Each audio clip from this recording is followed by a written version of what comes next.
It's Friday night.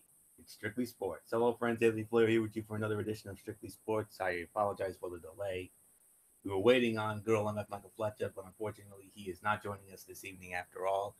I checked in with him to see what was going on, and he's out of the show for tonight. He will, however, do a special. He's going to do a special video of his own on his channel tomorrow night around this time. So be on the lookout for that. And there was one story in particular that we asked um, that MF wanted to have on the docket for tonight, and that was the Josh McDaniels story. I mean, he was the one who pushed for it, and honestly, I didn't really push for it. Bullock didn't really push for it, but MF was the one who wanted it. So, so MF, you take that one for a spin. That's all I can say on that. Bullock and I were just gonna go by the original docket that was put out by Derek this past week. So that's what we're gonna do. So, all right. So we're just gonna go by the original docket that Derek laid out for us, and just go from there. So, with all that being said, let's go into it. We're gonna get into um, the NFL honors, and we're also gonna talk about the Pro Football Hall of Fame class of 2018. Fox acquiring the rights to Thursday Night Football, Alex Smith getting traded to the Washington Redskins, Blake Griffin being traded to the Detroit Pistons, in our NHL Power Rankings. So with all that being said, let's dive in. We're going to dive into the NFL honors. NFL honors, of course, was held last Saturday night in Minneapolis, Minnesota. I think it was on the campus of the University of Minnesota, if I'm not mistaken. Um, so let's get into this. Great show. Let me just tell you that right now. I mean, I saw the show, and it was at the Northrop Auditorium, Minneapolis, Minnesota. So it was hosted by Rob Riggle, who I thought did an amazing job. And we're gonna save the Hall of Fame class separate. So let's dive into the winners. Celebration of the year, touchdown celebration of the year, Philadelphia Eagles electric slide. The built Ford offensive line, also the Philadelphia Eagles. Alapulavati Vaitai, Stefan Wisniewski, Jason Kelsey, Brandon Brooks, and Lane Johnson. Castrol Edge Clutch Performer of the Year, Drew Brees of the New Orleans Saints. Art Rooney Award went to Luke Kuechly of the Carolina Panthers. Deacon Jones Award went to Vic Beasley of the Atlanta Falcons. The Salute to Service Award went to Andre Roberts of the Atlanta Falcons. Game Changer Award presented by Secret that went to Samantha Gordon. Greatness on the Road Award went to Deshaun Watson of the Houston Texans. Bridgestone Performance Player of the Year, the Minneapolis Miracle. FedEx Ground Player of the Year, Todd Gurley from the Los Angeles Rams. FedEx Air Player of the Year, Carson Wentz from the Philadelphia Eagles. Walter Payton NFL Man of the Year Award. Could there only be one winner? J.J. Watt, Houston Texans. Of course, you know the reasoning behind that. Don Shula, NFL High School Coach of the Year Award went to Robert Garrett of Crenshaw High School. Comeback Player of the Year, Keenan Allen from the Los Angeles Chargers. Defensive Rookie of the Year, Marshawn Lattimore, New Orleans Saints. Offensive Rookie of the Year, Alvin Kamara from the New Orleans Saints. And Alvin Kamara also won the Pepsi Next Rookie of the Year. Defensive Player of the Year, Aaron Donald, Los Angeles Rams. Offensive Player of the Year, Todd Gurley, Los Angeles Rams. Assistant Coach of the Year, Pat Shurmur, the offensive coordinator of the Minnesota Vikings.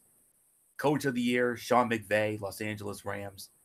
And the MVP, Tom Brady of the New England Patriots. So those are all the winners. Yes. As far as the overall show goes, I mean, I absolutely loved it. It was an amazing show. I thought Rob Riggle did a tremendous job hosting. Um, his monologue was very funny. I mean, I couldn't get enough of it. It was great. Um, Everything on that was wonderful. There was only one little nitpick of that show that I didn't like, and that was Kevin Hart. I did not really like that, honestly. But other than that, everything else on that show was wonderfully and tastefully done. It was just an amazing night. And the Los Angeles Rams, I'm telling you, they're going to be a team to watch out for next season. I mean, Todd Gurley winning those 2 awards. I mean, they cleaned up. Gurley winning the Offensive Player of the Year, Aaron Donald with the Defensive Player of the Year, Sean McVay, the Coach of the Year. I mean, they're definitely going to be a team to watch out for, as well as your now new Super Bowl champion Philadelphia Eagles. I mean, winning the Offensive Line of the Year, the touchdown celebration, Carson Wentz winning the Air Player of the Year. I mean, they had a big night as well, and another team to watch out for, the New Orleans Saints. I mean, that's another team we're going to have to keep an eye on next season. I mean, Alvin Kamara winning 2 awards, Offensive Rookie of the Year and the Pepsi Next Rookie of the Year. Marshawn Lattimore winning the Defensive Rookie of the Year, well deserved, and Drew Brees winning the Clutch Performer of the Year. That come from behind win against the Washington Redskins in November. Just an amazing night for those guys. Andre Roberts, the Salute to Service Award. Vic Beasley winning the Deacon Jones Award. I mean, Atlanta had a big night as well.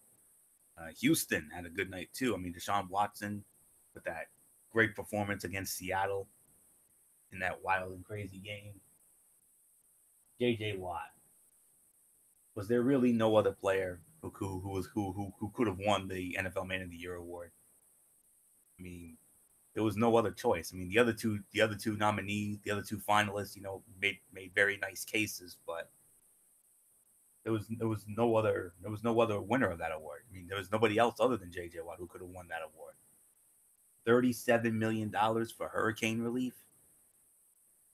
If he didn't win that award, I would have been shocked. I would have been like, you got to be kidding me. But no, they got that one right without question. Aaron Donald of the Rams winning the Defensive Player of the Year. I mean, I was fine with it, but honestly, I thought Calais Campbell from Jacksonville should have won it, if I'm going to be real honest with you. Not discounting what Donald did. I mean, he had a fantastic year, despite all that drama he had. He was being a noggin diva, that whole holdout nonsense.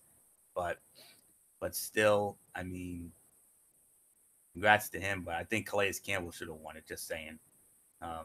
Todd Gurley winning the Offensive Player of the Year.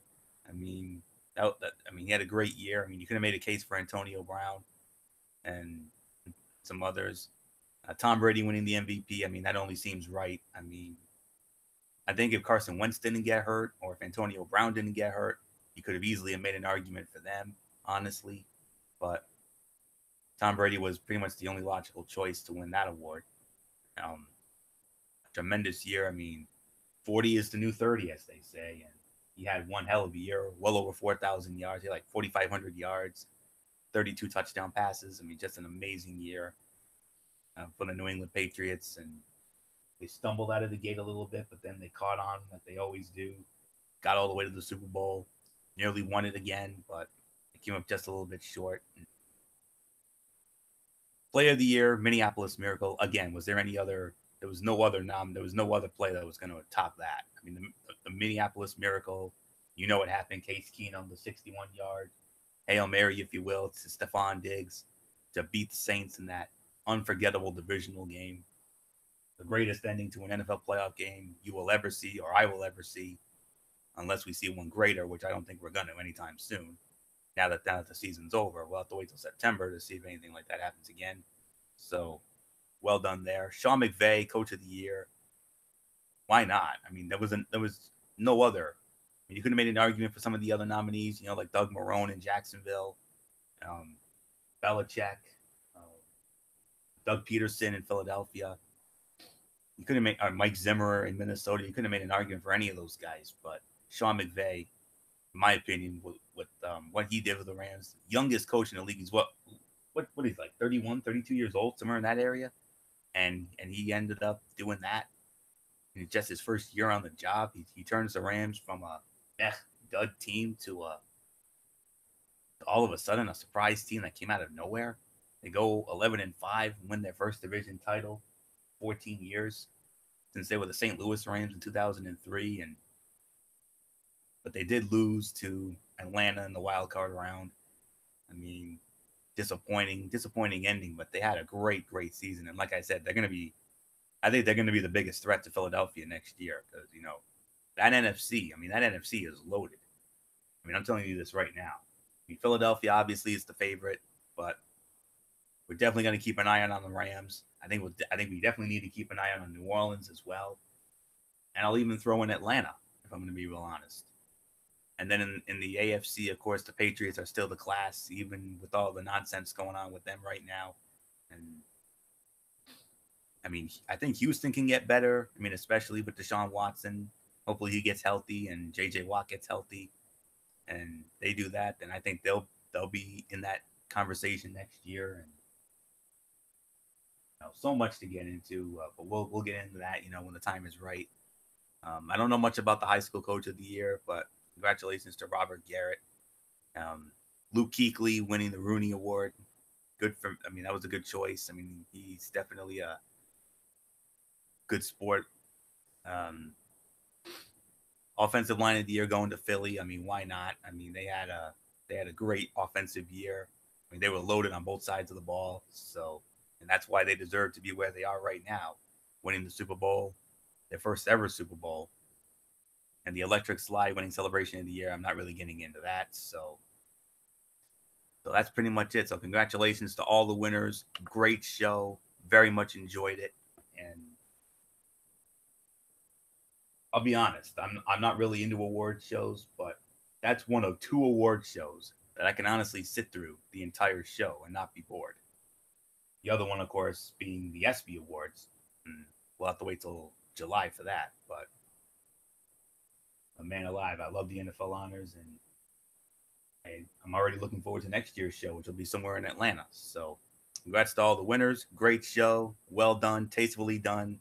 That one little segment I didn't like, but other than that, top-notch show. Very much enjoyed it. So with that being said, Michael Bullock, come on in. Let's get your thoughts on the happenings of the NFL honors, all the winners, and so basically just your thoughts, Bullock. I mean, I already ran down all the winners. No need for you to rehash. So just give me your thoughts on all the winners and the show in general. Yeah, I mean, I thought the NFL honors. I thought it was a good show as well. I mean, and Rob Riggle as the host. I mean, I thought he looked really good. I mean, trying to get the crowd into it, and of course, being the funny man that he is. Uh, yeah, that Kevin Hart thing, I really didn't like either. It really left a bitter taste in my mouth. But that was the only thing I didn't like about the NFL honors. But yeah, but the awards, I mean, no surprise about J.J. Watt getting the Walter Payton NFL Man of the Year award. I mean the work that he did to raise all that money to help recover Houston from that devastating hurricane they had. I mean to me, he is the heart and soul of that Houston Texans team, and I remember when I think it was the first game back in Houston, he carried that flag onto the field. I mean, what a moment that was. I mean, and then of course, Tom Brady winning the MVP. I mean, no surprise there. And like you said, I mean, if Carson Wentz had stayed healthy and did not tear his ACL, I think he would have won the MVP. And of course, now Tom Brady is the oldest ever to win the MVP. So congratulations to him on that. And like you said, the Rams were basically. I mean, they had a big night with the honors. Like Todd Gurley, the Offensive Player of the Year. Um, Aaron Donald, the Defensive Player of the Year. I mean, not surprised with that. I mean, and I do agree with you, Florio. I have to say, I mean, I think Calais Campbell should be should have been the one to get this, if I'm going to be quite honest, especially with the way he helped lead that Jacksonville Jaguars defense to within one game of the Super Bowl. So yeah, but and then Sean McVay, no surprise with that. I mean, the youngest coach ever, and then the way he turned that LA Rams team around to a division title winner. I mean, like you said, the first since they were the St. Louis Rams, and and I do agree with you, Florio. I mean, this is not going to be the last you hear of the Rams from this year. I think they're going to be good for years to come, and one that definitely could give this Philadelphia Eagles team a run for their money come next season. And another team, like you said, with the Saints, I mean, with Marshawn Lattimore winning the Defensive Rookie of the Year. And who knows? I think the Rams, I mean, not the Rams, the Saints could be a team to keep an eye on as well. So, I mean, you pretty much described everything else on it. So, definitely a big time congratulations to all the winners on Saturday's NFL Honors. So, I'm going to be interested to see how next year's NFL Honors goes when it's in Atlanta during Super Bowl weekend. So, nothing more to say. So, let's move right along. Keep your mic on, Bullock, because you'll be starting off our next item here. The Pro Football Hall of Fame class of 2018. Separately, so here we go. Here is the list of 8 that will be enshrined in Canton, Ohio in August in alphabetical order. Bobby Beathard, who was a general manager. Robert Brazil, who was a linebacker. Brian Dawkins, safety. Jerry Kramer, guard. Ray Lewis, linebacker. Wide receivers Randy Moss and Terrell Owens. And linebacker Brian Urlacher. Impressive class or what, boy? I think it's a pretty impressive class myself.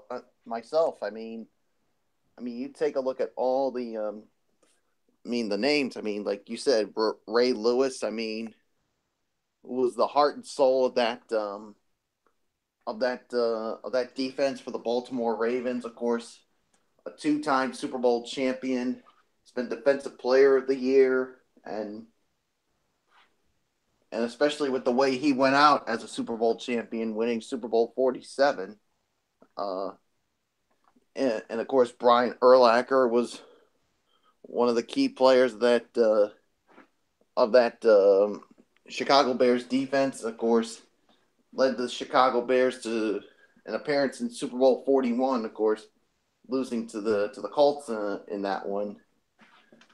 And of course, Randy Moss, one of the best receivers in NFL history. I mean, of course, the one season I'll never forget was, of course, obviously his season with the New England Patriots. Of course, setting the record for touchdown receptions in a single season with 23, and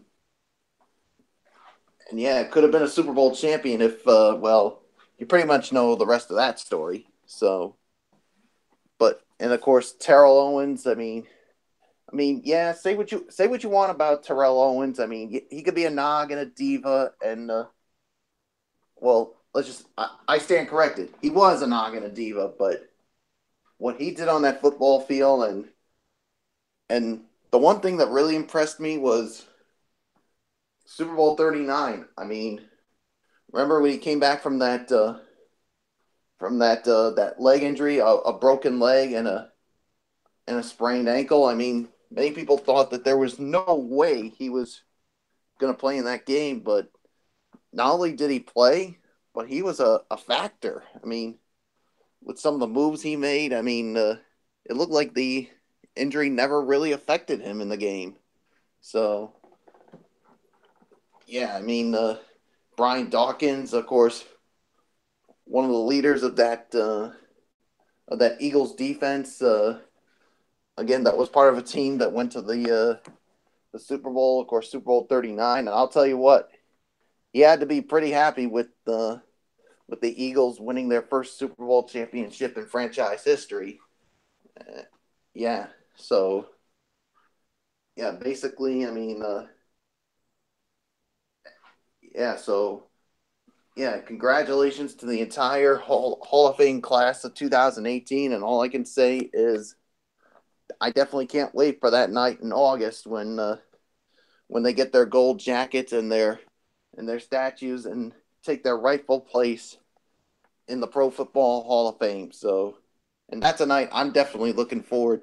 I always look forward to uh, during that month of August. So, nothing more to say. So, Florio, it's yours. Yes, amen to that, Bullock. Absolutely. I mean, that's a night I look forward to every year as well. I mean, not just the NFL honors, but when it comes to the month of August, I mean, there's three nights in particular that I look forward to. That's one of them. Another one being my birthday, and the other, SummerSlam, when SummerSlam comes in August. So just wanted to get that off my chest since Bullock brought it up. But all right, Bobby Beathard. He was a player. He played for the Redskins in 1959 and the then San Diego Chargers in 1961. And then he became an executive. He worked for the Kansas City Chiefs as a scout in 1963, and then again from 66 to 67. Worked for the Atlanta Falcons as a scout from 68 to 71.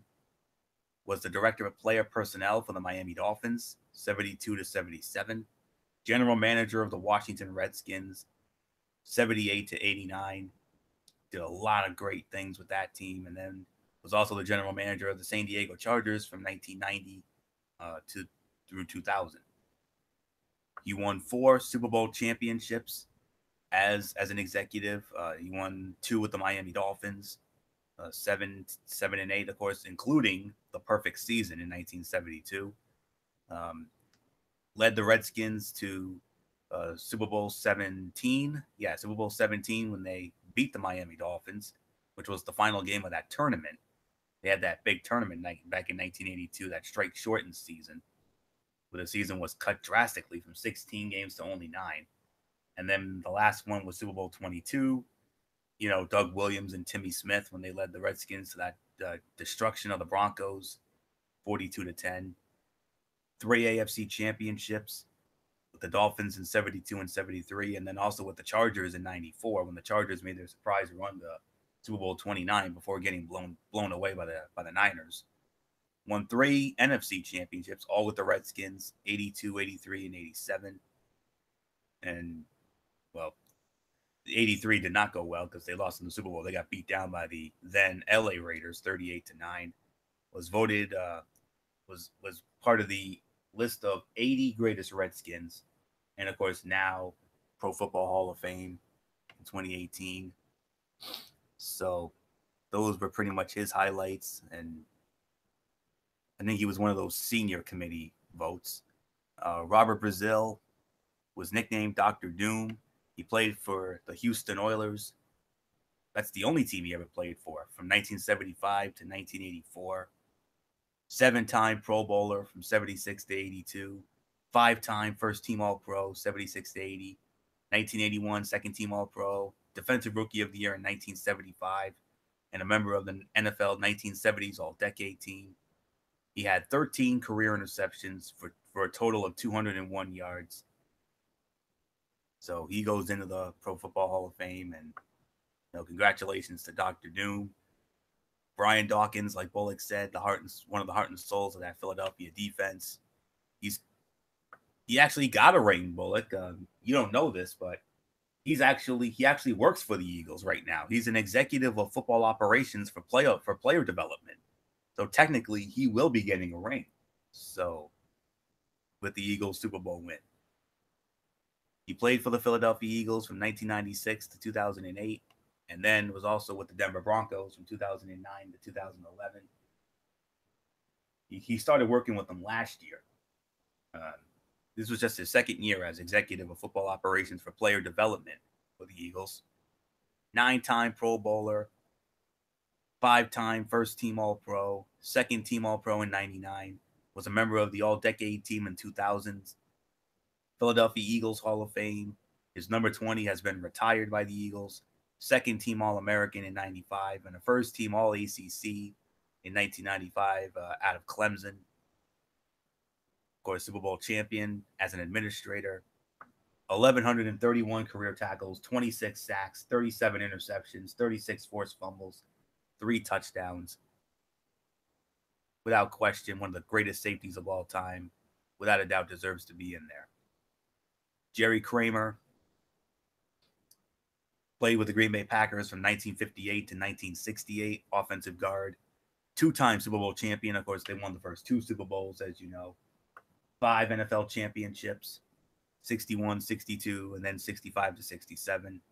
3-time Pro Bowler, 62, 63, and 67. A 5-time first-team All-Pro. Second-team All-Pro in 68. A member of the 1960s All-Decade team and Green Bay Packers Hall of Fame. 130 career games played. He was also a kicker. He was, not really good on field goals. 29 out of 54 for 53.7%, and then 90 out of 95 for extra points, which was about 95%. So he was a finalist for the Hall 10 times without being voted. And in 2009, he was rated number 1 in NFL Network's top 10 list of players not in the Hall of Fame. Well, you can take him off that list now because he's finally going in. So well-deserved for him. Ray Lewis, the Baltimore Ravens. I mean, played his entire career there from 1996 all the way to 2012. 2-time Super Bowl champion, winning in Super Bowls 35 and 30 and 35 and 47. MVP of Super Bowl 35. 13-time Pro Bowler, 7-time first-team All-Pro, 3-time second-team All-Pro, 2-time NFL Defensive Player of the Year winner in 2000 and 2003, 2000's All-Decade team, and a 2-time first-team All-American, 94 and 95, out of the University of Miami. 2,061 career tackles, 41 and a half sacks, 67 pass deflections, 31 interceptions, 17 forced fumbles, 3 touchdowns. Nothing more to say. The heart and soul of that Raven defense. I'm going to be very interested to hear what his speech is going to be like. No question. And like Bullock said, I'm so glad that he's one of those few players that actually got to go out as a champion when the Baltimore Ravens won Super Bowl 47, defeating the San Francisco 49ers. That wild and crazy game that went from an absolute dud to a 5-star classic. Chock full of Shakespearean drama. Amazing. Randy Moss from the Minnesota Vikings, 1998 to 2004. Oakland Raiders, 2005 and 2006. New England Patriots, 2007 to 2010. And then 2010 also went back to Minnesota. And then he also played briefly for the Tennessee Titans in 2010. Took a year off and then came back in 2012 briefly with the San Francisco 49ers. 6-time Pro Bowler, 4-time first-team All-Pro, Offensive Rookie of the Year in 1998. 5 times, 5 different seasons, he led the league in receiving touchdowns, including that record-setting season in 2007, like Bullock mentioned. Inducted into the Minnesota Vikings Ring of Honor. Another member of the 2000s All-Decade team. NCAA 1AA national champion with Marshall in 1996. MAC Offensive Player of the Year in 1997. He also won the Fred Biletnikoff Award in 97 and a Consensus All-American in 1997. 23 receiving touchdowns, like Bullock said. That's a record. Also a rookie record with 17 receiving touchdowns in his rookie year in 98 with Minnesota. 982 career receptions for 15,292 yards, averaging about 15.6 yards a catch, and 156 career touchdowns. He had some noggin diva issues as well, but at the end of the day, he was so fun to watch, especially in Minnesota and New England. And he's on my list of players of best players who never won a Super Bowl. It's a shame he never got to taste the Super Bowl ring. He almost had one in Super Bowl 42, but they left too much time for Eli and the Giants and bit him in the you-know-what for that. So congratulations, Randy Moss. He was very emotional when he heard he was going in, so good for him. Terrell Owens, yes, it's well documented. I've been a I've been very critical of him. I consider him the biggest noggin diva in NFL history.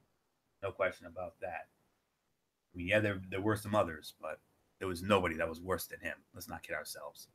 But 1996 to 2003 was with the 49ers, San Francisco 49ers. 04 to 05 with the Philadelphia Eagles. 2006, 2008 with the Dallas Cowboys. Can't believe for 1 year he was actually on my team. I was like, oh, God, help me. 2009 with my Buffalo Bills. Cincinnati Bengals in 2010. Good Lord, him and Ocho Cinco. Oh, my goodness. That was, oh, what a nightmare that was. 2012 with the Allen Wranglers, and then with the Seattle Seahawks.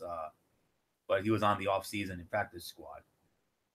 6-time Pro Bowler, 5-time first team All Pro, led the league in touchdowns 3 times, all decade second team for the 2000s, 1,078 career receptions, 15,934 yards, 14.8 yards a catch, 153 receiving touchdowns. And there was one time where he actually held the record for the most catches in a game with the 49ers, where he had, I believe, 20 catches in a game. And yeah, 20 catches in a game December 17th in 2000 against the Chicago Bears. He had 20 catches for 283 yards, but it was surpassed by Brandon Marshall, who had 21 catches in 2009. So that's that was his story. But like Bullock said, yes, he was the biggest noggin diva in NFL history, but he backed it up with the numbers and a very impressive and gutsy performance in Super Bowl 39.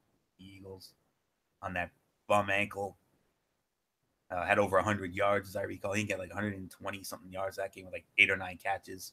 You could have made a case for him to be MVP if Philly had somehow won that thing, but New England won, as we all know. So, but nonetheless, congratulations, Terrell Owens, and oh Lord, I can only imagine what his speech is going to be like. He's probably going to be the biggest spectacle of the night. Let's not kid ourselves. And finally, Brian Urlacher played for the Chicago Bears from 2000 to 2012. 8-time Pro Bowler, 4-time first team All Pro, second team All Pro in 2010, Defensive Player of the Year in 2005, Defensive Rookie of the Year in 2000, another All Decade team in the 2000s, Consensus All American in 1999 with New Mexico, and his New Mexico jersey number 44 was retired. 1,353 tackles, 41 and a half career sacks, 22 interceptions, heart and soul of that Bear defense in the 2000s. They had some good years. I mean, 2001, I remember they went 13-3. 2005, going to the divisionals, but it was in 2006 where they finally broke through and won the NFC Championship, went to the Super Bowl, but they got beat by the Indianapolis Colts on that rainy monsoon night in Miami. But another player that will be in my list of all-time great players to never win a Super Bowl. Him and Randy Moss, and yeah, I'll even put T.O. on that list as well. But nonetheless, congratulations to all 8 men who will be enshrined in Canton, Ohio. I'm guessing it'll be the first Saturday in August. I mean, it's going to be an emotional night. It's going to be a great night. I mean, couple that with the Hall of Fame game. I mean, it's going to be a wonderful, wonderful weekend in Canton. Something I wish I could go to. I mean, it would be so cool if I got to see that thing live, and I'm sure Bullock would concur with that, and MF, he would concur with that if he was here. But nonetheless, it's going to be a wonderful night. I mean, all the speeches are going to be great. I mean, T.O. is obviously going to be the biggest spectacle. Wouldn't surprise me. But I know all the others will be emotional. I mean, Ray Lewis and Randy Moss, those are the ones that we're definitely going to keep a close eye on 6 months from now. So congratulations to all the inductees. Well deserved. And it'll be our pleasure to watch you guys going into taking your rightful place in the NFL Hall of Fame. All right, now, a very interesting next topic here. Thursday Night Football. Thursday Night Football, as you know, as it started during the 2006 season, and games simulcast on the NFL Network, and NBC had some games, CBS had some games, but now, starting next season, it's going to be Fox. So here's the scoop, or the schematics, as I say. The forever moving Thursday Night Football package with multiple short-term marriages over the years has found a new domestic partner in Fox Sports. The NFL and Fox jointly announced a 5-year rights agreement to broadcast Thursday Night Football on Fox's over-the-air network. It was first reported by John Uran of the Sports Business Daily and Bloomberg News. He reported that Fox will pay an average of $550 million. Yeah, $550 million per year through the 2022 season, which makes the conclusion of the Thursday Night Football deal concurrent with the other NFL TV rights deals. The new Thursday night deal for Fox includes 11 games between weeks 4 and 15, excluding Thanksgiving night. The games will simulcast on NFL Network and distributed in Spanish on Fox Deportes. There will be no games on FS1. Additionally, the NFL Network will exclusively televise 7 games next season, with all games produced by Fox Sports. The NFL still has the digital rights to this package to sell. Amazon was believed to have paid the league $50 million for the rights to stream the broadcast last year.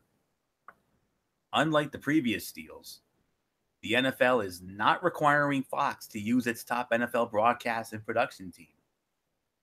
Believe it or not, that means that Joe Buck and Troy Aikman will not be calling the games. The play-by-play assignment could logically go to Kevin Burkhardt, who is currently Fox's number 2 NFL announcer, or maybe Gus Johnson, who currently is the top college announcer for Fox. Look for the same talent sharing agreement between the NFL Network and Fox Sports when it comes to the pregame show coverage. I mean, those are pretty much the schematics from there. So, yeah. So, thoughts on this? Well, I'll tell you. I mean, it's very surprising. I mean, it's only fitting that, you know, Fox throws their hat in. I mean, NBC already had their turn with it. So did CBS. You know, NBC would have sometimes Al Michaels with Chris Collinsworth. Other times it would be Mike Tirico with Chris Collinsworth. And, you know, CBS would have, you know, Jim Nantz and Phil Simms, or in this case, this past year, Tony Romo. And it'll be very interesting to see if Fox News, which has repeatedly been attacking the NFL via commentators and pundits, changes that course, now doubling down on the NFL product. I mean, why was Fox interested? I mean, Ad Age's Anthony Crupi said the deal makes more sense for Fox, given Thursday Night Football is the number 2 rated show in prime time, and Fox's proposed Disney deal signals a shift from scripted program for Fox. And it fits into what Fox wants to do heading forward with its over-the-air network, a push to live sports and news-oriented fare. And there is a belief among sports media watchers that the NFL will provide a more attractive Thursday night schedule for Fox, given the financial outlay. Now, by no means is this a slam dunk for Fox. I mean, the viewership for Thursday Night Football has dropped in recent years, but the program remains a guaranteed lock to be one of the top 5 most watched programs on linear television. CBS's 5-game package this past season averaged 14.1 million viewers, down 4% from 14.7 million a year ago. 2 years ago, CBS had 8 games and averaged 17.6 million viewers. NBC averaged 13.5 million viewers for its 5 games this year, down 21% from its first season with the package. And both networks reportedly lost money on the package last year. And CBS is unlikely to be heartbroken over this decision. I mean, according to Variety, the cost of a 30-second ad for NBC's Thursday Night Football presentation rose 3.7% over 2016 to $524,047. Variety reported the average price of a 30-second spot dropped 6.4% for CBS's broadcast to $496,276, and they had the early schedule.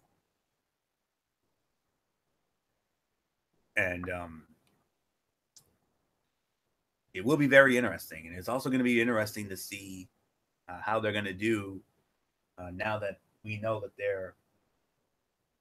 their top announced team, Joe Buck and Troy Aikman, will not be working the games. I mean, I was rather surprised. I thought for sure they were going to be doing it, but maybe we could see Kevin Burkhardt, or maybe we could see Gus Johnson. I don't know how it's going to be, but as soon as we get more details about it, we'll definitely, you know, get into it in the weeks and months to come. But I mean, I'm definitely going to be interested to see how it turns out. I mean, Fox now, the third network to do this. I mean, CBS and NBC, they've done wonderful jobs with it. So I'm going to be very interested to see what Fox has in store for us. So definitely looking forward to it. So really nothing left for me to say on this. So Michael Bullock, let's get your thoughts on this now. Fox acquiring Thursday Night Football. I'm shocked. I mean, I thought for sure Buck and Aikman would have been working the games, but I guess they're not. It's either going to be Kevin Burkhardt or maybe even Gus Johnson, but we'll find out soon enough. Yeah, I mean, I'm shocked by this, especially with the.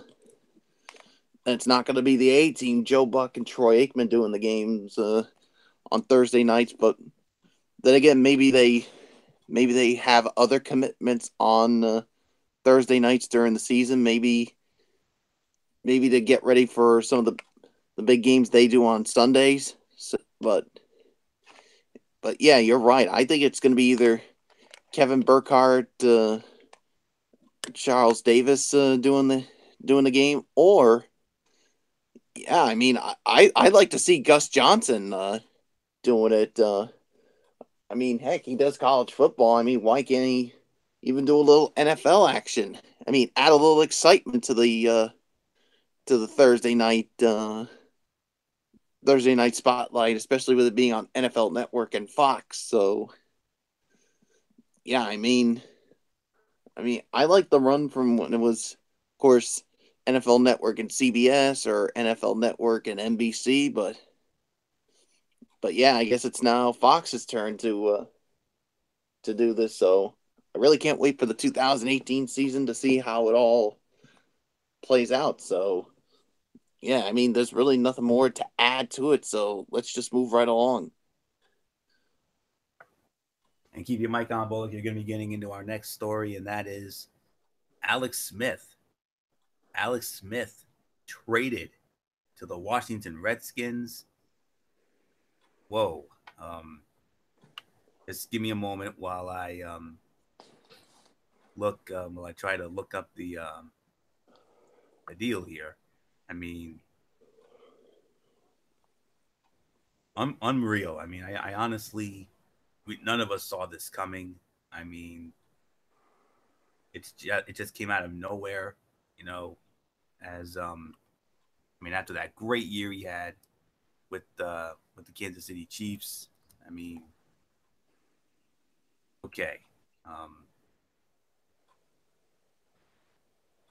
as we look as we look at this, it went down on January 30th. The Chiefs reportedly agreed to trade Smith to the Washington Redskins in exchange for a third round pick in this year's NFL draft and cornerback Kendall Fuller. The trade, however, cannot be completed until March 14th, the first day of the new league year. So, Bullock, Alex Smith, here's a guy who easily could have been in the MVP consideration. I mean, this past season, 4,042 yards, 26 TDs, 5 interceptions, a rating of almost 105. I mean, what a steal for the Washington Redskins, and of course, what now for Kansas City, obviously. But the big story here, Alex Smith going to Washington. What's that going to mean for Kirk Cousins and company? Yeah, this trade really shocked me. The Chiefs. I mean, trading their guy Alex Smith to the Redskins, and obviously, I think with this, I think Kirk Cousins' days as a Redskins are numbered.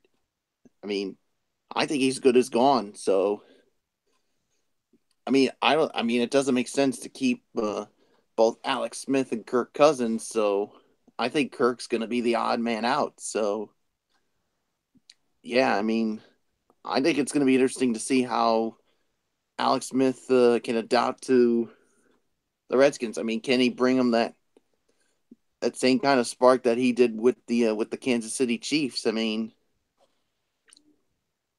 we all thought that this team would be good enough. I mean, to get to the at least to the Super Bowl, but of course, we all know what happened this year with Kansas City. I mean, they were one and done, and getting getting knocked out by the Tennessee Titans. I mean, to the shock of everybody. So can he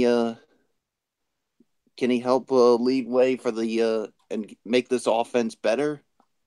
We're just gonna have to wait and see. So yeah, with this trade now, this basically opens the door for Patrick Mahomes to now be the starter now for the Kansas City Chiefs. So yep, kid. So I mean, it's your time now. Now is your chance to prove to everyone why the Kansas City Chiefs drafted. Drafted you. So it's either going to be a big fit. I mean, could be a big coup for them, or it could turn out to be a bust. So we'll definitely have to wait and see how it all goes. So yeah, there's really nothing more to say. Florio. You got to be surprised about this. Absolutely. I thought Alex Smith was going to be quarterback going forward for the Kansas City Chiefs, and that Patrick Mahomes was going to have to wait his turn for a few more years, but not anymore. Unbelievable. This trade will definitely go through. It cannot be completed though until the first day of the new league year, which will begin at 3 p.m. on March the 14th. But the sources say the deal is in place and it will definitely proceed. We talked about what Alex Smith did. Over 4,000 yards, 4,042 yards, 26 TDs, a passer rating of 104.7, throwing just 5 picks. How he wasn't in the MVP consideration is beyond me. But then again, I think it might have been that rough patch that Kansas City went through. Kansas City, you remember they started the year so hot. They started 5-0, but then they sputtered down the stretch, but they did just enough to get to the postseason. But they did lose in the wild card round to Tennessee. I think the Travis Kelce injury was definitely the difference maker on that one. But looking at it, Smith was entering the final year of his deal with Kansas City. He had a cap number of $20.6 million for this upcoming year. By trading him, the club stands to save $15.6 million. And it also clears the way for first-round draft pick Patrick Mahomes to become the new starting QB. Mahomes didn't have the best of games. He had a solid game. He went 22 of 35, 284 yards and an interception in that final game on New Year's Eve against Denver. And Smith has a career record of 50-26 as a starter since arriving in Kansas City from San Francisco for 2 second-round picks in 2013. He's made 2 straight Pro Bowl appearances. His contract extension with Washington will be 4 years for $94 million, with $71 million guaranteed. And Kendall Fuller, adding them, that's a big win for the Chiefs. They had issues at the cornerback position opposite Marcus Peters last year. Opponents regularly avoided Peters and attacked a contingent of rotating corners that included Terrence Mitchell, Philip Gaines, Steven Nelson, and Darrelle Revis. Fuller still has 2 years left on his rookie deal and will count for just $647,500 against the Chiefs cap in 2018 and $750,000 in 2019. When combined with a projected cap number of $711,960 for the third-round pick they'll receive from Washington, brings the club's total cap savings on the deal to approximately $15.6 million. So, very surprising indeed. Yes, Bullock, I 100% agree. It definitely changes the complexion of the Washington Redskins. Kirk Cousins probably on his way out the door now that they have a new franchise quarterback and Alex Smith and Patrick Mahomes, who was a stud at Texas Tech. It's going to be very interesting to see what he can do now that he's probably going to be given the keys to the car in Kansas City. So, one of the very many interesting storylines definitely to look forward to as we approach the 2018 season. So unbelievable indeed. So congratulations, Alex Smith. Good luck. Best of luck to you in Washington. I'm sure he's going to do well. So okay, now let's get into another big trade, and we're actually done with the NBA. For the NFL, I should say, this evening, because now we go to the NBA, and what a trade this ended up being. Blake Griffin no longer a Los Angeles Clipper. After 7 seasons, 6 consecutive playoff appearances, and 5 All-Star selections, Blake Griffin is a Los Angeles Clipper no longer. It was reported by USA Today Sports' Sam Amick and Jeff Zillgitt that Blake Griffin traded to the Detroit Pistons. When word broke of the deal, there was understandable attention paid to this harsh reality. Just 6 months after the team deemed Griffin a lifelong Clipper during their free agency presentation that led to him signing a 5-year, $171 million deal, he's gone. And a lot of stories on this Clipper timeline, but 4 years left on his contract following the season, giving the Pistons a premier big who can play inside and outside, score, rebound, and possibly mesh with center Andre Drummond for a dominant interior. And they also traded. They now have Griffin's rights for these remaining seasons for the 2018-19, 19-20, and 2021 seasons. Griffin does have a player option for the 2021 and 22 season. Smart business if a team makes it work by building through the draft and trades, knowing that the cycle it has to repeat. And Detroit definitely needs Griffin's help to reach the playoffs this season. And I mean, I think this was even more shocking than Alex Smith. I mean, when you look at it, just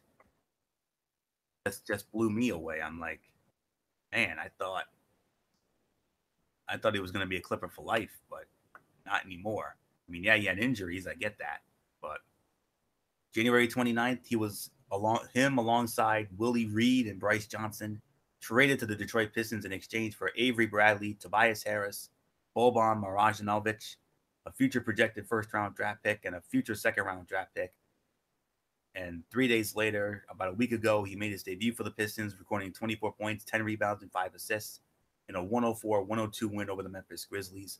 Became the first player with at least 20 points, 10 rebounds, and 5 assists in a debut with the Pistons since some guy named Grant Hill.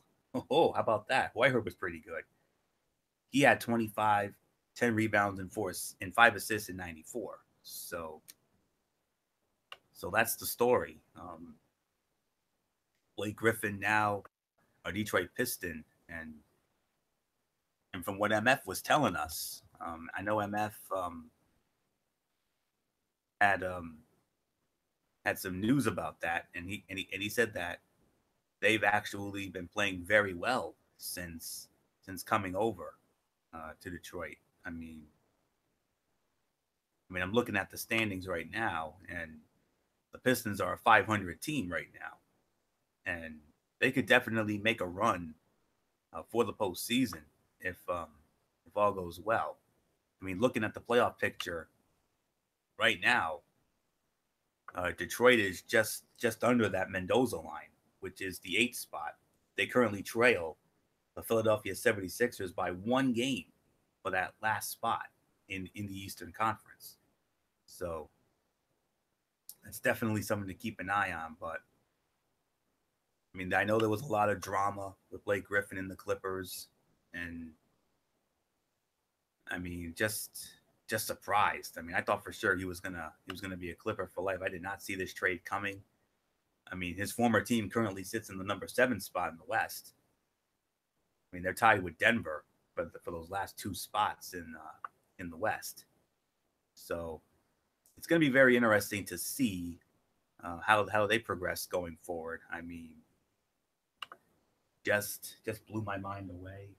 And player of his caliber, I think, can help the Detroit Pistons get to the postseason. And you heard it here first. I think they can make it.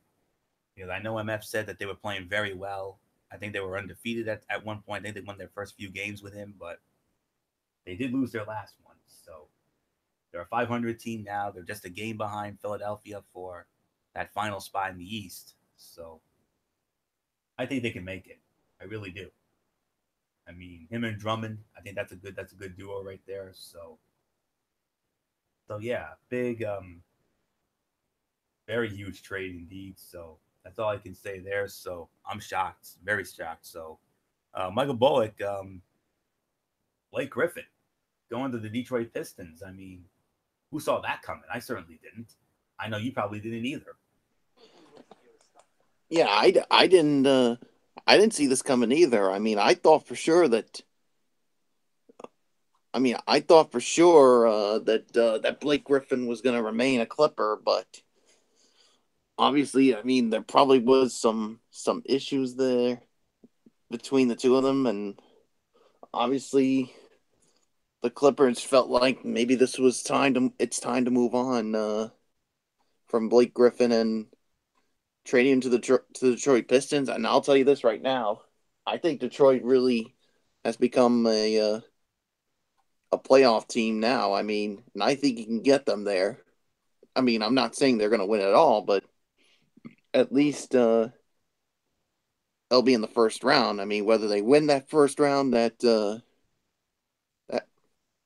that basically remains to be seen. So I'm shocked by it, but this will definitely help out the Detroit Pistons the rest of the season. So yeah, there's really nothing more to say. So let's just move right along, Florio.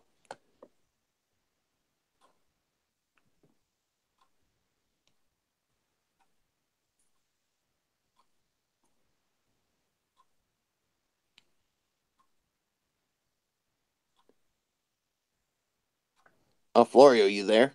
Yeah, I'm here. I'm here. All right. I just got sidetracked for a minute. So, you ready for some NHL power rankings, Bullock? I am. So, Oh, I certainly am. Let's do it. easiest power rankings ever. That's all I can say on that. I had such an easy time with this. I mean, no ifs, ands, or buts about this. I mean, the number one team, an absolute no brainer. Spoiler alert, Michael Bullock, you're going to be very, very happy with who I have at number one. I think you already know where I'm going with it. So don't Oh, say I anything already more. know, but we'll wait till we get there. Good for you. So, man, a lot of teams playing so well right now, and especially with last 10. And there's going to be quite a few new entries in these rankings. I'm going to tell you that right now. So that's pretty much all I can, give you there. So, I can tell you one team who will not be in the power rankings. That's my New York Rangers. Let's not kid ourselves. They have been so terrible as of late. So that's definitely one that I can definitely rule out. So, I mean, yes, sir. So that being said, let's dive right on in to this latest installment of the NHL Power Rankings. I mean, a lot of great teams playing very well, and I've just been so impressed with their bodies of work and the whole 9 yards. And yeah, like I said, number one, absolute no brainer. And yep, top three definitely as well. I mean, I'll admit, um, before as I was getting them ready, I mean, 4 through 10, 4 through 10 were the weeks. Well, actually, no, make it 5 through 10 were the weak spots. So that was going to be the tough spots. So everything else going on, I think I just about have it. So yes, so bear with me for a moment. Just a little bit just some loading up things here. So it was a little tough, yes, but once I got to the top, then it got easier. So okay, so and there will be some surprises. I will tell you that right now. There will definitely be some surprises. So some teams you would not expect to see in these rankings. So especially in my top four. So all right. Um, like I said, 5 through 10, we're going to be the tough spots. But like I said, okay. So now think we have everything set up here. So based on records, body of work, last 10, the whole 9 yards. So, okay. And we are going to start it off at number 10 with, let me see who I have. Just want to be sure I have the right ones here.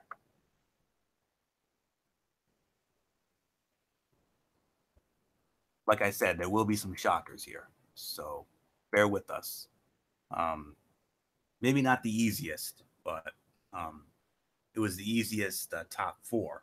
That's all I can say. Top four were absolute no-brainers whatsoever, and that's pretty much all I can say on that. So 5 through 10, like I said, this is going to be the tough spots. So please do bear with me. Oh Lord, I didn't even think about getting these together earlier, but the top four, locked. That's all I can say. They're locked. So, okay, number 10. Let me see. Who do we have at number 10? Okay,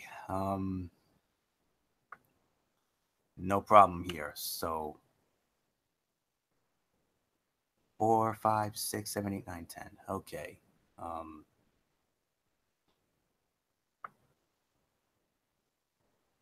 Okay, you this is going to be I don't know how most are going to feel about this one, but got to be honest here.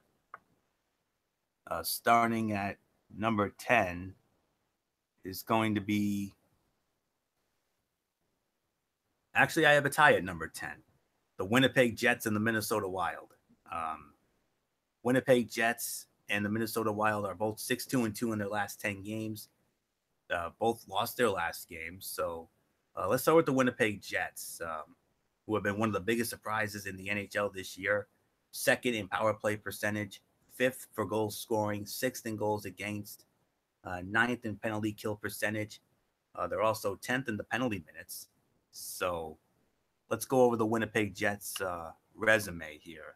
And I think it's a perfect number 10 resume as far as I'm concerned. Since our last power rankings, they picked up wins over the Calgary Flames, Vancouver Canucks, San Jose Sharks. They also beat the Ducks. They also beat the Lightning this past week, so that's a very big deal. They did lose to Vegas last Thursday. Also wins over Colorado and Arizona, but they did lose to St. Louis tonight. And I'll tell you right now, St. Louis is my top 4. So they got the Rangers coming up. Well, that ought to be interesting. They got the Rangers coming up on Sunday, and then Washington comes in on the 13th, Colorado on the 16th. This is all part of a very long homestand here. They got a big homestand here. They're not playing a road game until the 23rd against St. Louis, and that's our next power rankings in a couple weeks. Rangers coming in, Capitals coming in, Avalanche coming in, Panthers coming in, and then the Kings coming in. So that's pretty much it for Winnipeg. So very impressed by Winnipeg's body of work. They're one of the biggest surprise stories in the league this year, and I don't know if I've ever been more impressed with the Winnipeg Jet team in all the years I've been covering this sport. So the Winnipeg is my first number 10, and my other number 10 is the Minnesota Wild. I mean, they're both 6-2-2 in the last 10, and looking at Minnesota's body of work, 9th in power play percentage, 12th in goals scored, 15th in the penalty kill, 17th in goals against in penalty minutes as well. And looking at their recent resume for the Minnesota Wild, they've been playing very well as of late. Wins over Winnipeg and lost to Vancouver. Big win over Tampa Bay on January 20th. They beat Ottawa. They got beat down by the Stanley Cup champs in Pittsburgh recently. Big win in Columbus. And a huge win against Vegas a week ago. But then they lost to Dallas. Big win in St. Louis as well. But then they did lose to Arizona. That's unacceptable. And they're in the midst of a 5-game homestand. Not off to a good start with the loss to Arizona. doesn't get any easier. They got Chicago coming in on tonight, Saturday the 10th. And then Tuesday, they got the Rangers coming in. They shouldn't have any trouble with them, considering how garbage they've been. Washington comes in on the 15th, and then Anaheim on the 17th, and then a road trip, a 3-game road trip in the New York, New Jersey tri-state area, at the Islanders on the 19th, at New Jersey on the 22nd, and then they go to Madison Square Garden against the Rangers in a couple weeks. So yeah, pretty much all there is to say there. So the code number 10s, no question about this, the Winnipeg Jets and the Minnesota Wild. Michael Bullock, I'm sure you agree with that. Yes, indeed. Winnipeg Jets, Minnesota Wild are number 10 for me as well. So let's just move along. And that's indeed what we're going to do. We are indeed going to move on to our next set here. My number 9, I got to go with the Nashville Predators. Nashville Predators, 6-1-3 in their last 10 games. They've lost 2 in a row. They're tied with Winnipeg in that Central Division. They're 3rd in goaltending, which is great. 5th in power play percentage. 7th in penalty kill. 10th in goals scored. They got to work on penalty minutes. They're dead last in that department. Nashville's resume before this 2-game losing streak was a very good resume, to say the very least. Wins over Vegas, Arizona, and Florida. Lost to Tampa. Road win in New Jersey. Tough home loss to Chicago. Wins over Los Angeles, the Rangers, the Islanders.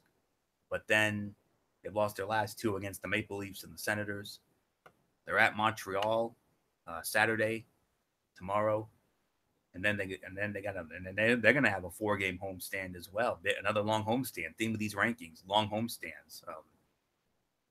4-game homestand within the next week with St. Louis, Calgary, Detroit, and Ottawa coming in before they go back on the road at Detroit on the 20th, and then go back home to host San Jose on the 22nd, which will be when our next rankings are in a couple weeks. So number 9, no question about this, it's the Nashville Predators, your reigning and defending Western Conference champions. So Michael Bullock, I know you agree with me on this one. Oh yeah, definitely. Nashville Predators are my number 9 as well. So let's just keep it going. And we will keep it going to our number 8. And my number 8, this might come as a surprise, but I got to do it anyway. Your reigning and defending back-to-back Stanley Cup champion, Pittsburgh Penguins. They come in at number 8. They're 6-3-1 in the last 10 games. They lost their last game, and I'll get into their resume in just a moment. I just want to make sure I have everything, make sure I have my list set up correctly. I want to make sure I have my entries correct. Yep, so, okay. Pittsburgh, number 8, 6-3-1 in the last 10. They're 5 points behind the Washington Capitals in the Metropolitan Division. They lead the league in power play percentage. They're 7th in a penalty kill, 8th in goals against, 8th in goals scoring, but they have to work on the goals against and penalty minutes, 24th and 26th respectively. Solid resume for the Penguins. Wins over Detroit and the Rangers. Lost to Anaheim. A win in Los Angeles. Lost at San Jose. Home wins over Carolina, Minnesota, and San Jose, along with a home win against Washington. Loss at New Jersey. A big home win against Vegas this past week, but then they did lose tonight to Dallas. And Dallas, I'm going to tell you right now, Dallas in my top 3. I know that's probably going to surprise some people, but yes, Dallas is in my top 3. At St. Louis on Sunday for the NBC, the NHL on NBC Sunday afternoon game of the week. That should be a great matchup there. St. Louis also in my top 4. Home against Ottawa, home against Los Angeles, home against Toronto, at Columbus, and then at Carolina. So, number 8, your reigning and defending back-to-back Stanley Cup champion, Pittsburgh Penguins. Bullock, I know you agree. Oh yeah, definitely. Pittsburgh Penguins are my number 8 as well. So Let's just keep it going, Florio. Absolutely. Not a problem here. Let's move on to team number 7. And now I know this next choice is probably not going to be a popular one, but when have we ever, gotten it right? Um, I believe I have another tie here at number 7. And actually, I do. It is a tie at number 7. One team might be a surprise, but the other, um, I think, might be just right. The Tampa Bay Lightning and the Los Angeles Kings. I have number 7s. I know Tampa Bay might come as a bit of a surprise, considering that they have one of, if not the best record in the league. I mean, considering their body of work. By 1 point, they have the league's best record over Vegas. But I got Vegas just a little bit higher. Tampa Bay and Los Angeles are my number 7s. Both teams are 6-4 in their last 10 games. The Kings have won 3 in a row. The Lightning just won their last game. So Tampa Bay leads the league in scoring. They're second in power play percentage, fourth in goals against. They got to work on the penalty minutes and penalty kill, but other than that, they're top notch. Just love their body of work. And another solid resume since our last rankings. They did lose to Vegas and at Minnesota, but then they bounced back with 3 straight road wins in Chicago, Nashville, and Philadelphia, all power ranking teams. Well, not Chicago. Chicago's not in the power rankings, believe it or not. Nashville and Philly are. And then they did lose at Winnipeg. And then wins at Calgary and Vancouver. Lost at Edmonton on Monday night. And then a nice win over Vancouver last night. Los Angeles comes in the LA Kings. That ought to be a good one tonight. Well, yeah, but LA, the team I had tied with them. And then back-to-back road games in Toronto and Buffalo. And then they come home to host Detroit and New Jersey. And then road games against Washington and Ottawa. So yeah, Tampa Bay Lightning, one of the odds-on favorites to win the Stanley Cup this year. No question about it. I mean, their body of work is just insane. Best record in the league. So, but it's the 6-4 in the last 10 that really hurts them. And my other number, and the other number 7 is the Los Angeles Kings, 6-4 in their last 10. They've won their last 3 in a row. They're 11 points behind Vegas in that Pacific Division. They're first in penalty kill. They're second in goals and in goaltending, but they got to work on the power play and the scoring. They've been playing very well over the last few games. Since our last rankings, they had a 4-game losing streak at one point. Losses to Anaheim, San Jose, Pittsburgh, and at Anaheim before they finally snapped it with a win against the Rangers at home, and then a loss at Vancouver, road wins at Calgary and Dallas. And then from there, they got beat down by Nashville last Thursday. But since then, they've been dominating. I mean, they're on a 3-game winning streak, and they've outscored their opponents 14-3 in those 3 games. Home wins over Arizona and Edmonton, and a road win in Florida tonight. They're at Tampa Bay tomorrow night, at Carolina, at Pittsburgh, and long road trip here. We're looking at a 6-game road trip. At Tampa, actually a 7 if you count the game last night. They won at Florida last night, but then they go to Tampa, then they go to Carolina, then they go to Pittsburgh. That ought to be a good one.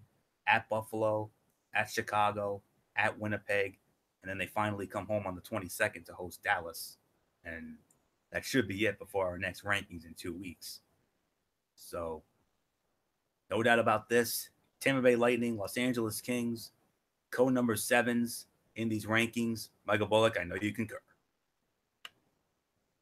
Oh yes, I definitely concur with who you had at number 6, right? 7. Oh, 7. All right. Yeah, so there's really nothing more to say. So let's just move right along. Yes, sir. And we're gonna move on now to number 6, and Yeah, number 6. I believe I have yet another tie at number 6, and I believe this should be my last one. I believe this should be my last one. Let me just double check it to be absolutely sure. Yeah. Yeah, this will be my last tie here. Um, both teams are 6-3-1. One team's won 2 in a row. The other's won 1. My number 6 the Philadelphia Flyers and the Anaheim Ducks. Philly and Anaheim coming in at number 6 here. Starting with the Anaheim Ducks, 6-3-1 in their last 10. They won their last game. They're middle of the road in everything. 15th in goals against and penalty kill, 19th in scoring, 22nd on power play. They got to work on the penalties. They're near the bottom in that. They currently lead the Edmonton Oilers right now, 3-1 in their actual game right now. Road win in Los Angeles. Road loss at Colorado. Home wins over Pittsburgh and Los Angeles. Bad home loss to San Jose. Easy home win over the Rangers. Nice home win over Winnipeg. Picked up a big win in Boston on the 30th. And then lost back-to-back losses. Well, 3 straight losses in Ottawa, Montreal, and Toronto before snapping that skid with a win in Buffalo on Tuesday. And they currently lead Edmonton 3-1 at home. They host San Jose on Sunday, at Detroit, at Chicago, at Minnesota, at Vegas, home to Dallas, and that's it until our next rankings. So Anaheim Ducks, first number 6, and my other number 6 is the Philadelphia Flyers, also 6-3-1 in their last 10, but they've won 2 in a row, and just love their body of work. 10th in power play, 14th in goals scoring, 15th in goals against, 21st in penalty minutes, penalty kill. They're near the bottom. They got to work on that. But Philly's been playing well over the last month or so. Road win in New Jersey. They got beat down by the Rangers in the Garden, much to my delight. And then they reeled off 4 straight wins after that. Home wins over Toronto and New Jersey. Road wins in Washington and Detroit. Home to Tampa. Home loss to Tampa. And then they lost at Washington. And then from there, a road loss at New Jersey, a home loss to Ottawa, but they won 2 in a row, a road win in Carolina, and a home win against Montreal. They're at Arizona tonight, Saturday. They got a big one in Vegas on Sunday night. And then they host New Jersey on the 13th, at Columbus the 16th. They're at the Rangers on the 18th at Madison Square Garden for the NHL on NBC Sunday afternoon game of the week. And then they host Montreal on the 20th, and then they host Columbus on the 22nd. So that's pretty much all we can say there. So I think I've pretty much covered everything else. So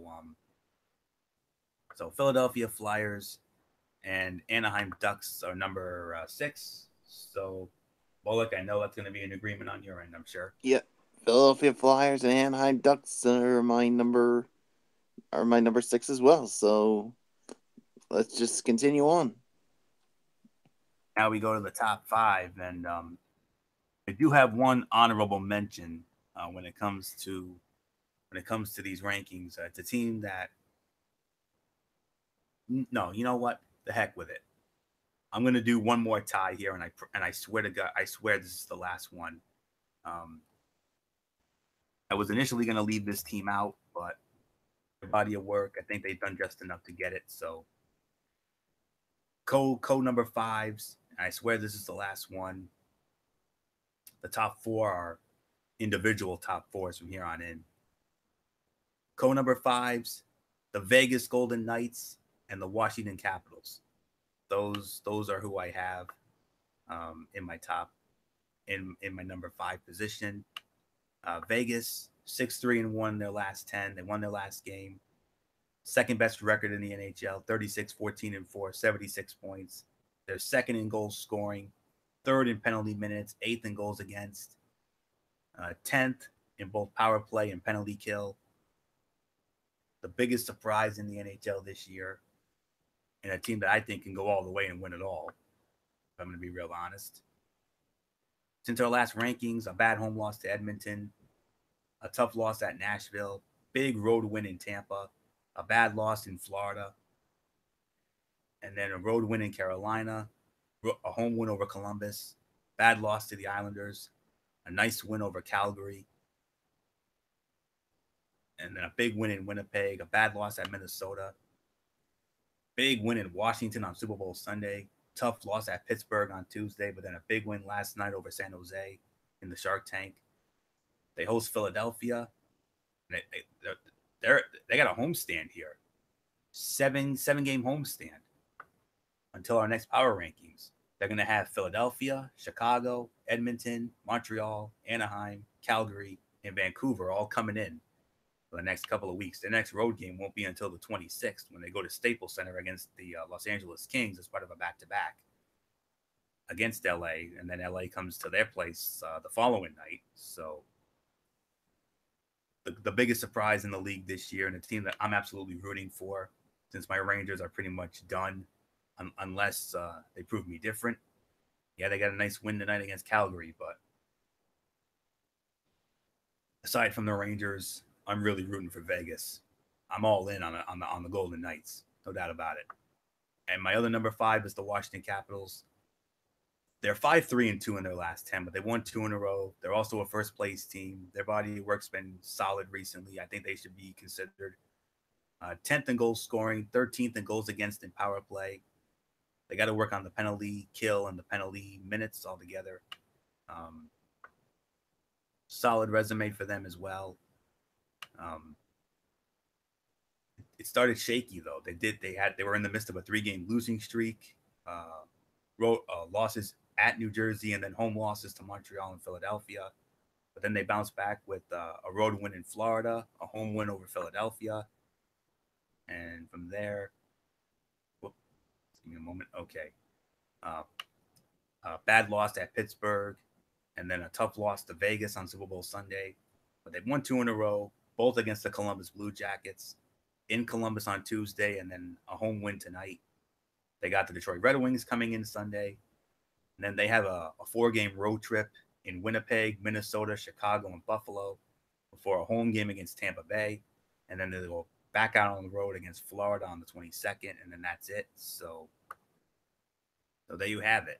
Co-number 5s, the Vegas Golden Knights and the Washington Capitals. I swear this is the last tie. The remaining 4 spots are all solo spots, and rightfully so. So, what do you say to that? I agree with you on that. Vegas Golden Knights and the Washington Capitals are number 5. So let's move right along. All righty. Top 4, absolute no-brainers, no question. Starting at number 4, St. Louis Blues. St. Louis Blues are my number 4, 7-3 in their last 10 games. They've won 2 in a row, 34-20-3, 71 points. They're 2 points behind Nashville and Winnipeg in that loaded Central Division. 6th in goal scoring, 13th in goaltending, 11th in penalty minutes, 14th in penalty kill. The only weakness is the power play. But other than that, I mean, I've liked what I've seen from the Blues as of late. Since our last rankings, road wins over Toronto and Ottawa, a bad home loss to Arizona. But then they reeled off some nice wins at home against Ottawa, Colorado, and Montreal before losing to Bullock's Bruins on the 1st. And then a road win in Buffalo. They got blown away by Minnesota at home on Tuesday, but since then, they've won 2 in a row. An easy home win over Colorado last night, 6-1, and then a huge road win in Winnipeg, 5-2. Big win there. Pittsburgh Penguins coming in, the Stanley Cup champs, the back-to-back Stanley Cup champs on Sunday. The NHL on NBC Sunday afternoon game of the week. That should be a great one. And then they go to Nashville on Tuesday, and then next Friday they go to Dallas. And then they're back home against San Jose on the 20th. And then Winnipeg comes in on the 23rd. Major implications there. So So that's all I can say there. So number 4, no brainer, St. Louis Blues. Bullock, I know you concur with that. I definitely concur with that. The St. Louis Blues are definitely number 4, so let's just keep on going. Indeed. And now we move on to number 3. No question about it with this number 3. How about the Toronto Maple Leafs? Toronto Maple Leafs coming in at number 3, 7-2-1 in their last 10 games, winners of 2 in a row, 32-19-5. They're third in the Atlantic Division behind Bullock's Bruins and the Tampa Bay Lightning.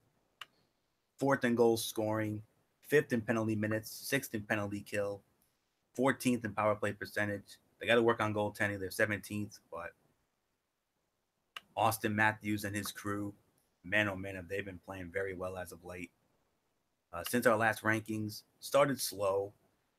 A home loss to St. Louis, a road loss in Philadelphia, a road win in Ottawa, bad home loss to Colorado. And then they went on a long streak, big road wins in Chicago and Dallas, a home win over the Islanders, easy win against the Rangers in the Garden, 4-0, shut out the Rangers. They looked absolutely lifeless. And then they got blown out by Bullock's Bruins last Saturday in TD Garden in Boston.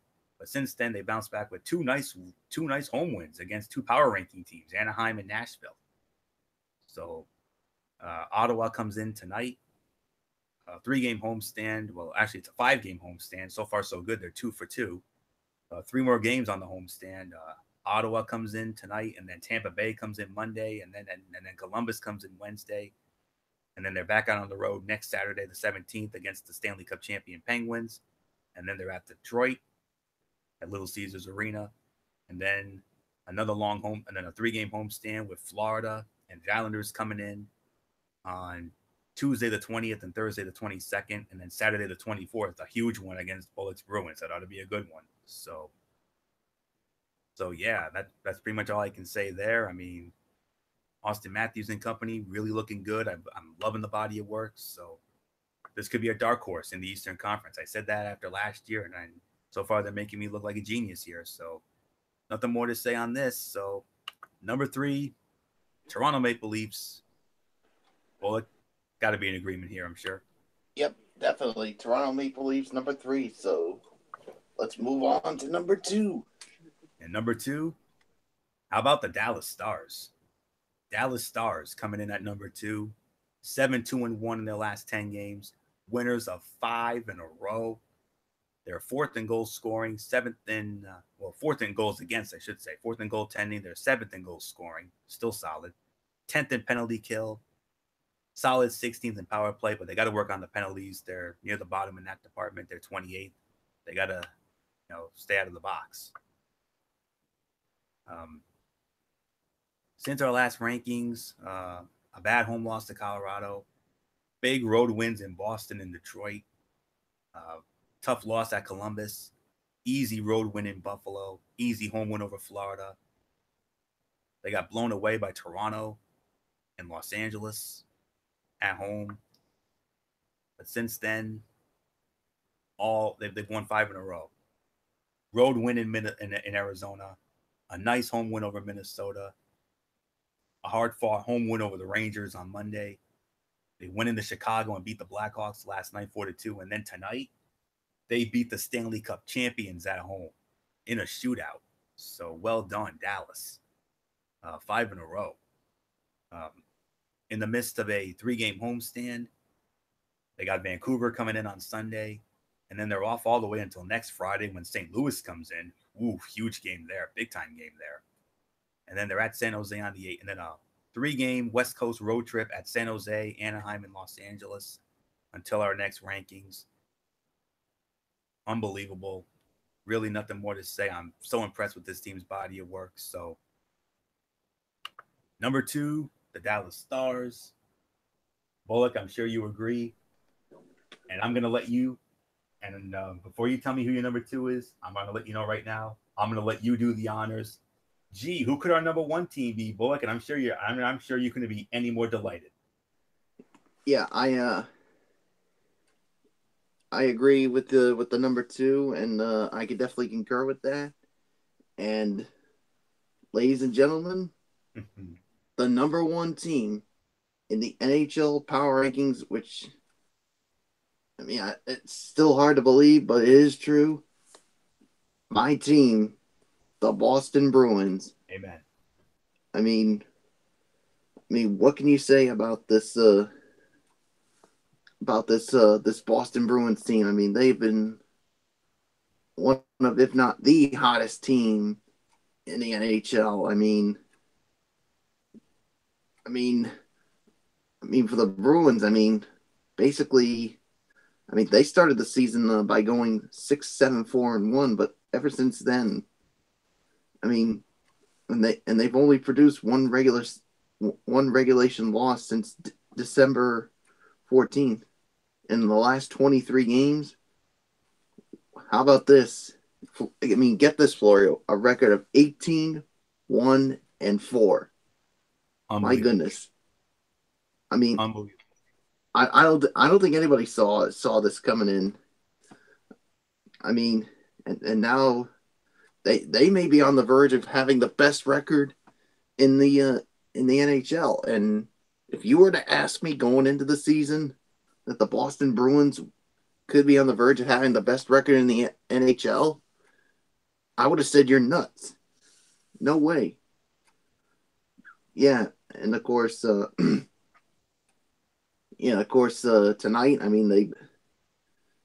they have to face the Sabres. Well, let's just say the Sabres have basically, well, not only they've been struggling, but they're in last place in the Eastern Conference and have the second lowest point total in the league at 15, 29, and 10. And then after that, they have a game Sunday. They have the New Jersey Devils on Sunday night. So, yeah, this, who knows? This is a chance for the Bruins to pick up. A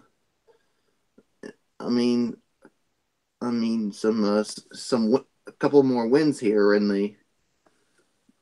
Well, as I take a look at the rest of the schedule, and then of course, Tuesday they face the Calgary Flames. Next Saturday they face the Canucks, and then they got the Flames again on the 19th, and then Tuesday, which would be the last game before our next power rankings, they got the Edmonton Oilers. So yeah, so this is a chance for the Bruins to really add more when it comes to this. So I've really been impressed with this team. I don't think anybody saw this coming with the Bruins, and I'll tell you this right now, Florio. For Coach of the Year, I think you got to give it to Bruce Cassidy. Absolutely. Well, no, I got to step in a little bit here, Bullock. He is a great choice, no question about it.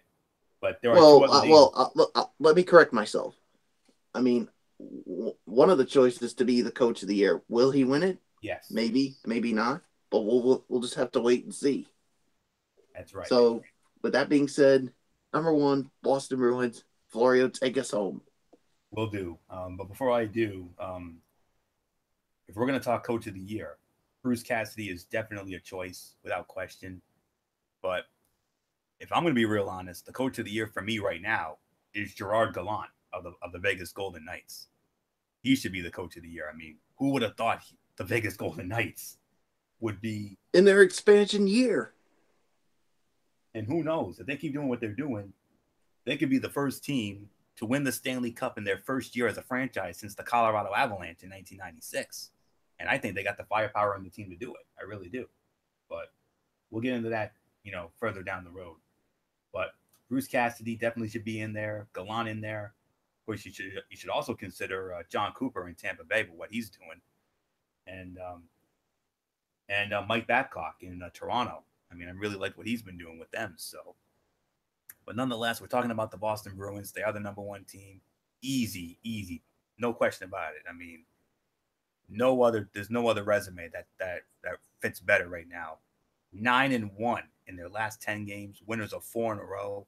They lead the league in goaltending. I mean, Bullock, your guy Tuukka Rask, to me, I think right now he is the odds-on favorite for the Vezina Trophy. No question about that. Um, they're sixth in goal scoring. They're also sixth in power play percentage. They're fourth in the penalty kill. The penalty minutes, though, they need to work on that. It's the only thing they really need to work on. They're 22nd in that department. But other than that, man alive, I can't believe how unbelievable this team has been. No team has a better resume right now than they do since our last ranking. I think they've only lost like 2 or 3 games since our last rankings. I mean, just incredible. Road win over Montreal, a tough home loss to Dallas. And think of where they were last year. I mean, the whole thing with the Claude Julien. This team was an absolute mess. Well, yeah, Claude Julien was fired. I believe, what was it, the day after the Super Bowl, after the Patriots won? Yeah. And we made a big stink about that. Oh yeah, we both had a big gripe about it. Yeah, we went on one of our most heated rants of all time, no question about it.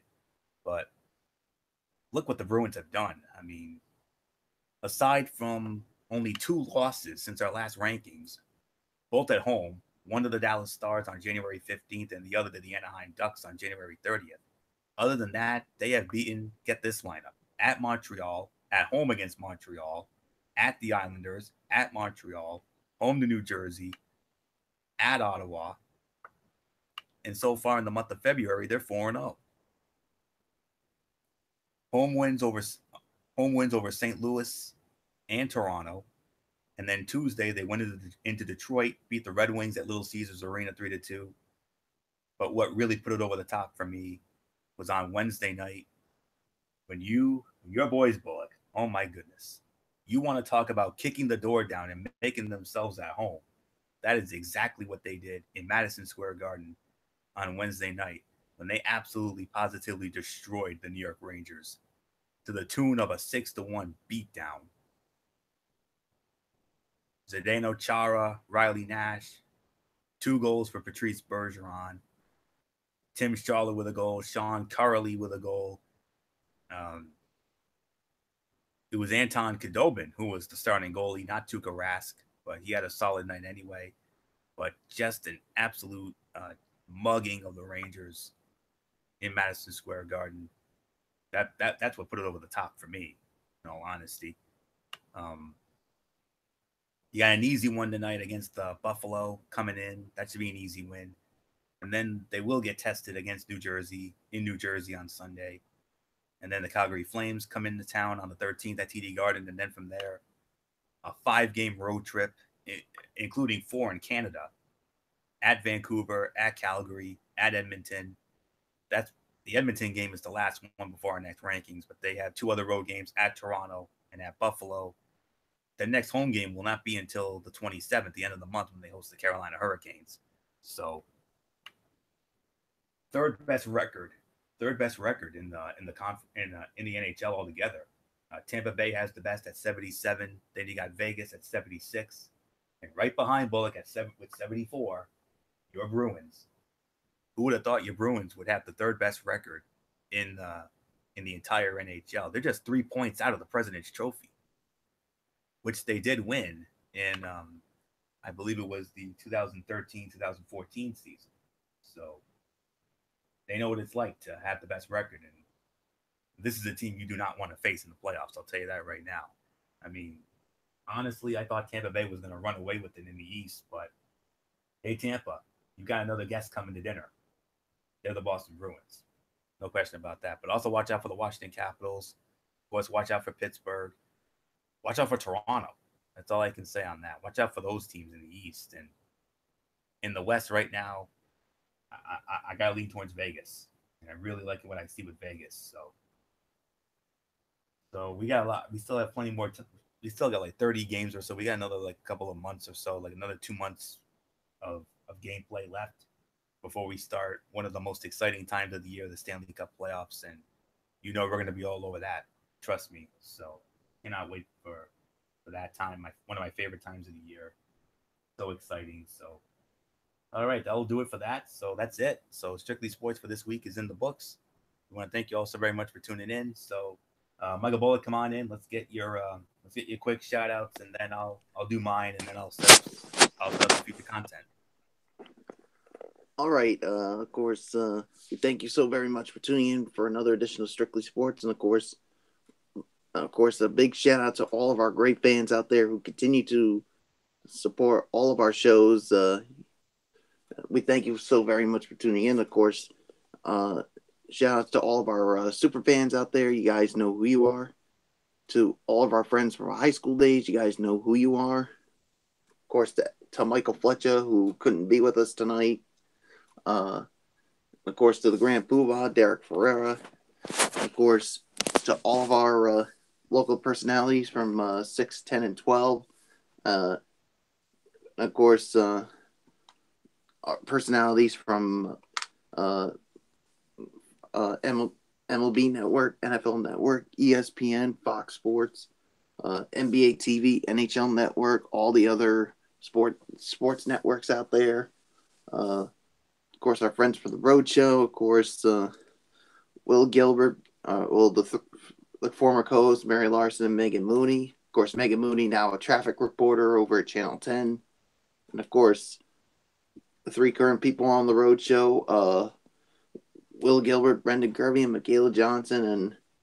And one special shout out I want to give, and that's to Eyewitness News anchor Shannon Hagee. And Florio, I don't know if you heard the story. It's about her baby boy, Carter, which they did during Channel 12 about the struggles that they went through, especially with their yes, I did. I did hear with their about baby that. boy with the bacterial meningitis. I mean, that's a scary situation. I mean, if the parents didn't react quickly, there's a chance the boy probably wouldn't make it. So, yeah. So God bless Carter. God bless Shannon Hagee and the entire family. Good to hear that Carter's doing well, and Florio the other night. I mean, I got to tell you this. I mean, I actually, of course, I am friends with Shannon on Facebook, and I took the chance to message her just to see what happened. This is what I said. I said, "Hey Shannon, I saw your story about Carter, and I can't imagine what you and your husband went through the time Carter was at the hospital. God has blessed you both with a special child. I'm keeping Carter and your family in my prayers. Hashtag Carter Strong." And then she actually responded. Nice. Actually saying, "Thank you. Carter's doing great at home."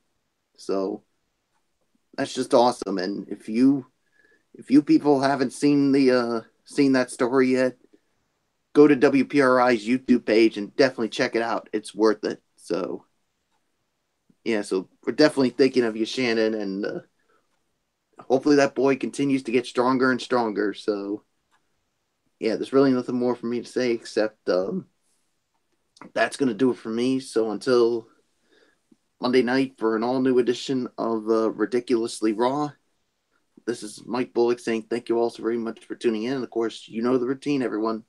Thumbs up. Talk to you later. Yeah, throw it a Fortune 4 style.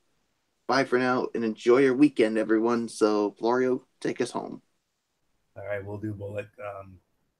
Very inspirational story indeed. So I'll leave it with that. So you said it. You pretty much touched on everything with that. So yes, indeed. Special shout out to all of our tremendous fans and viewers out there who continue to make our shows as over as they are. Whether it's Ridiculously Raw, Cerebral Smack Talk, or Strictly Sports, or our special events. I want to thank you all so very much for tuning in. You are the best fans in the world. Enough said. Special shout outs to Dee Woodson, Kevin Woodson, and the entire Woodson family. Of course, Matt Ward, Jason Hicksonbaugh, Jane Luttrell from the UK, our other First Ladies, Kaiser Butler, Megan Silva, and Lexi Calloway, the crew members, Tommy Souza, Eric Carrier, Jimmy Alden, Al Bradison, and Rob Parsons, and good old MF Michael Fletcher, who couldn't be with us tonight. And for good reason, because he celebrated, he went to the Dublin Rose in Seacon to celebrate the birthday of one of his closest friends from his Walmart job, one of his mentors over there, and a good friend of our show, Kevin LaRoche. So we want to definitely send our birthday wishes to Kevin LaRoche indeed. So happy birthday, Kevin, from all of us here at Strictly Sports. And no problem. That's definitely a good reason for MF not to be with us tonight. I can certainly understand that. I know how close he is with Kevin LaRoche, not just Kevin LaRoche, but all of his 2184 crew over at Walmart. So I'm sure he'll be back with us Monday night for Ridiculously Raw. But he did say that he will have a special video around this time tomorrow night. So check it out on his YouTube channel, BraceFan95, or maybe on his Facebook Live. I don't know. Either one of those, I'm sure he'll have it. So a very special shout out to MF. Hope he had a great night celebrating Kevin LaRoche's birthday. Of course, our other big shout out, of course, the man himself, Bullet Club Soldier 445, Derek Ferrera. Can't forget him. And all of our personalities at 6, 10, and 12. ESPN, FS1, NHL Network, NFL Network for their outstanding Super Bowl coverage as always. MLB Network, NBA TV, the whole 9 yards. Chantel McKay from the Golf Channel, Lindsey McCormick, Seda Sorrell, our friends from the Road Show, Will Gilbert, Brendan Kirby, and Michaela Johnson, along with Channel 10 traffic reporter Megan Mooney and Mary Larson. And of course, last but certainly not least, my wonderful friends and church family over at Oasis of Grace Ministries on 464 Silver Spring Street in Providence. If you need a church home, check them out. Exit 25 off Route 95. Sunday morning at 9, Bible study. A little after 10, Sunday service. Wednesday nights at 7, Bible study. Other things going on. So looking forward to seeing them on Sunday as I always do. It's going to be, I mean, those Sunday services just keep getting better and better each and every week. Cannot wait to partake in this next one. So yeah, so that's it for the shout outs. And of course, normal content from here on in. Next up will be, of course, Monday Night Ridiculously Raw. We'll review Monday Night Raw and my Tony's take on 205 Live and Impact Wrestling. And I am going to have a very positive review about 205 Live. Wait till you hear what I have to say about 205 Live. Impact Wrestling, not so much, but it's not too bad. So that's that. And then Tuesday, over on MF's channel, Brace395, Cerebral Smack Talk will review SmackDown Live. Maybe something in the Mikey's mindset. I'm not sure. We'll see. And then next Friday night, Strictly Sports. The only thing that I do know, NBA Power Rankings. That's pretty much the only thing I do know. I'm not sure what else Derek will have on the docket for us next week. So keep your eyes peeled on the Strictly Sports Facebook page sometime on Monday, because I'm sure that's when Derek will release the docket like he always does. So that's it. So until Monday night for Ridiculously Raw, it's Anthony Florio here for Michael Bullock and in spirit, good old MF Michael Fletcher, Edie Woodson, and of course, Bullet Club Soldier 445, Derek Ferrera. You know the routine, everybody. Thumbs up. Talk to you later. Yeah, throw it up 44 style. Bye for now, my friends. God bless. Be good to each other. Have a blessed weekend. And until Monday night for Ridiculously Raw, you've been watching Strictly Sports right here on the Tone 25 on YouTube.com. For everybody who's been a part of this one, for now, Anthony Florio.